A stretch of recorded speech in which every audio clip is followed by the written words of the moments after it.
আমরা হচ্ছে ঘুরে ফিরে হচ্ছে বাসায় চলে আসছি। গতকালকেই চলে আসছি বিকালের দিকে। তারপরে এসে হচ্ছে ডাল আলু ভর্তা দিয়ে ভাত খেলাম। অনেক দিন হচ্ছে বাইরের খাবার খাইছি। সবার হচ্ছে এত ওজন বাড়ছে বলার মতো না, এত খাবার, ও মাই গড। তো আজকে আমাদের অফ ছিল, বাট আজকে হচ্ছে ফাদার্স ডে। তো পূর্ণা সকাল থেকেই বলতেছে বাবার জন্য ব্রেকফাস্ট মেক করো, ব্রেকফাস্ট মেক করো। তো আমি হচ্ছে খাসির মাংস রান্না করতেছি। ওর খুব পছন্দ, আমার বাবারও খুব পছন্দ, আবার ওরও খুব পছন্দ খাসির মাংস। তো দুজনেই আজকে ঘরে আছে, দুজনের জন্য হচ্ছে খাসির মাংস রান্না করতেছি, একটু কালো কালো করে বোনা করবো। তো সবাইকে জানাই বাবা দিবসের শুভেচ্ছা, হ্যাপি ফাদার্স ডে। ভালো থাকো পৃথিবীর সব বাবারা। তো আমরা হচ্ছে কালকে থেকে হচ্ছে কাজ স্টার্ট হয়ে যাবে।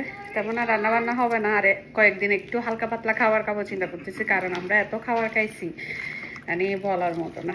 তো এই তো খাসির মাংসটা রান্না করে হচ্ছে আপনাদের সাথে পিকচার শেয়ার করব।